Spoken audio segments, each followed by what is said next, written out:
Guys, I know something that Hank Green doesn't know. I was watching his video the other day about gasoline and diesel, and he said this. I don't know what the difference between premium and regular is, and I can't be bothered to look it up. I'm sure it's a different ratio of different chemicals for some reason. Now, fair enough, he doesn't know the difference between regular and premium gasoline because he doesn't care to know the difference. But I don't care that he doesn't care, because it's not every day that Hank Green comes across my screen and I know something that he just doesn't intrinsically already know, because I thought he knew pretty much everything. So I'm taking my wins where I can get them. Just let me have this. Anyway, he will probably never see or care about this video, so I'm going to explain it to all of you guys, because I know there's a lot of people out there who aren't car people who don't know the difference and often spend more money than they need to on gasoline because they think that mid-grade or premium is better. But to understand it, we need to get into just a little bit of real basic science. And Hank actually started unwittingly explaining that science when he started explaining the difference between gasoline and diesel fuel here. Gasoline and diesel are work differently. Gasoline is ignited by a spark plug, whereas diesel is ignited just by the pressure in the chamber as the engine is running. Now that's true, and that same principle is kind of why different grades of gasoline exist. That pressure he's talking about is called compression. Every internal combustion engine, be it a jet engine, a snowmobile engine, a car engine, a semi-engine,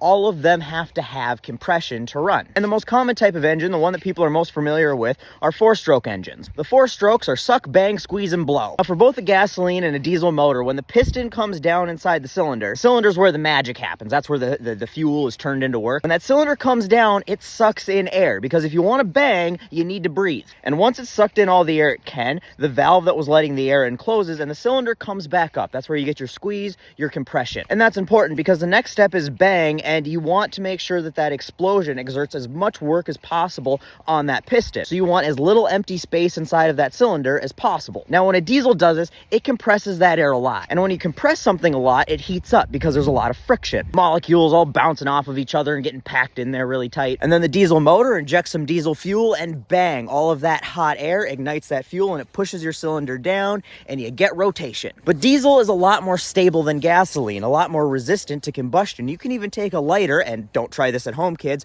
hold it to diesel fuel and it will not ignite. It requires a bit more warming up, a bit more foreplay, if you will. Gasoline's more like a teenager at prom. It's a lot less stable, and you just give it a little bit of heat and it's ready to pop. And gasoline motors, up until recently with modern direct fuel injection, mixed the gasoline with the air outside of the cylinder on the intake stroke. So the gasoline and the air go through the compression stroke and get compressed together. And that's ignited by a spark plug. Because of all of that, you have to run lower compression so the cylinder temperatures don't get as hot. Otherwise, it would go bang before it's supposed to, and nobody likes that, especially not your motor. So it's no big deal. You just run lower compression and gasoline works fine. The problem is, what does everybody want? More power, baby? More power, baby. And the only way you're going to get more power is if you shove more air and more fuel inside your motor. And the more you squeeze all of that, the more power you're going to get. But again, then all of that means more compression, and then we run into, she bang when she's not supposed to. And this is why different grades of gasoline exist. You know how at the pump regular has the number 87 on it? Premium has like 94 or 95, and mid-grade is somewhere in between those two. That's an octane rating. And the higher octane gasoline is, the more stable it is, the more foreplay it needs before it goes boom. The higher performance your car is, the more compression it's going to have, the higher octane you're going to need to avoid pre-detonation. That's all it is. Higher octane gas isn't more explosive, it's actually less explosive, doesn't contain any more energy, it's not going to give your car any more power, it's not going to give you any better mileage, it's not really going to make it run any better at all unless you have enough compression where it needs it. And 99% of the cars out there on the road today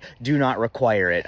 Even if they say they recommend it, unless it says it's required, it doesn't need it. In fact, I own a lot of shit with motors, and only one thing I own needs it, and it's not this, it's that damn thing. That's the only thing I own out of all the crap that I have that gets unhappy if it doesn't get premium. And fun bonus fact, E85, ethanol, is even higher octane than premium. So a lot of times when people do performance builds on cars that would require race gas because pump gas doesn't offer a high enough octane level, they build them instead to run E85 because it's cheap and it's a lot easier to find at regular gas stations, which comes in handy when you're driving shit that gets like 6 miles to the gallon. Anyway, I'm done now with my video about gasoline that I'm sure nobody really actually cares about, but I was excited because I finally knew something that Hank Green didn't know, and I still don't care that he didn't know it just because he didn't care to know it. And I'm sorry I made you guys listen to a 5-minute long video about gasoline.